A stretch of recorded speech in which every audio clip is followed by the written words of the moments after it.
നമസ്കാരം. ഐബിൻ മലയാളം ഇന്ന് നിൽക്കുന്നത് പുന്നപ്രയിലാണ്. നമ്മൾ ഈ കാണുന്നത് ആലപ്പുഴ വേമ്പനാട് കായൽ ദിശ മാറി ഒഴുകിയതൊന്നുമല്ല. ജല അതോറിറ്റിയുടെ ഏറ്റവും വലിയ വീഴ്ചയ്ക്കുള്ള ഉത്തമ ഉദാഹരണമാണിത്. ജല അതോറിറ്റിയുടെ പൈപ്പ് പൊട്ടി ദേശീയപാതയ്ക്കരിയിലെ വീടുകളിലും കടകളിലും വെള്ളം കയറി. വെള്ളത്തിന്റെ കുത്തൊഴുക്കിൽ ദേശീയപാതയുടെ പുതിയ റോഡും പൊട്ടിപ്പൊളിഞ്ഞു. പുന്നപ്ര മിൽമയുടെ കിഴക്കുവശം ഇന്നലെ രാവിലെയാണ് പൈപ്പ് പൊട്ടിയത്. നിർമ്മാണം പൂർത്തിയാക്കിയ റോഡിന്റെ മധ്യഭാഗമാണ് മെറ്റലും ടാറി ഇളകിപ്പൊളിഞ്ഞത്.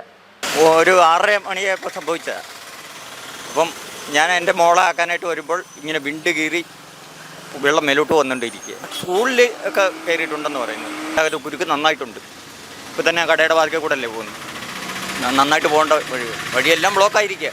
അവരെ വിളിച്ച് റിപ്പോർട്ട് ചെയ്തിട്ടും യാതൊരു നടപടികൾ സ്വീകരിക്കുന്നില്ല. ബൈക്ക് യാത്രക്കാരൊക്കെ ഒരുപാട് പേര് വീഴുന്നുണ്ട് വെള്ളത്തിൽ. എൻ്റെ കയ്യുന്നുണ്ട്. ഇപ്പോൾ ആക്സിഡൻ്റ് ആയിട്ട് ഞാൻ ഹോസ്പിറ്റലൊക്കെ പോയിട്ട് വന്നിരിക്കുകയാണ്. 3 ദിവസം മുമ്പ് സമാന രീതിയിൽ ഇവിടെ പൈപ്പ് പൊട്ടിയിരുന്നു. പരാതിയെ തുടർന്ന് ഉദ്യോഗസ്ഥരെത്തി അറ്റകുറ്റപ്പണി നടത്തിയിരുന്നു. അതേ പൈപ്പ് തന്നെയാണ് ഇപ്പോഴും പൊട്ടിയിരിക്കുന്നത്. സമീപത്തുള്ള ABS സ്കൂളിലടക്കം വെള്ളം കയറിയിരുന്നു. ദേശീയപാതയിൽ ഗതാഗത കുരുക്കും ഇതുമൂലം അനുഭവപ്പെട്ടു. നിരവധി അപകടങ്ങളും സ്ഥലത്തുണ്ടാകുന്നു. വെള്ളം കാരണം ഈ ആൾക്കാർക്ക് ഭയങ്കര ബുദ്ധിമുട്ടാണ്. അവിടെ സ്കൂളിൽ പരിപാടിയായിരുന്നു. സ്കൂളിൽ പരിപാടിക്കും പിന്നെ ഇതേപോലെ അവിടെ അതിലമ്പഴി പോകാൻ പോലും പറ്റുന്നില്ലായിരുന്നു. ആൾക്കാർ കുഞ്ഞുങ്ങളുമൊക്കെ വരുന്നിടത്ത് ഈ വെള്ളമൊക്കെ തെറിച്ച് മേളിലൊക്കെ വീഴുന്നു. അങ്ങനെയൊക്കെ ഉണ്ടായിരുന്നു. 2 ദിവസം മുമ്പ് ശരിയാക്കിയതാണ്.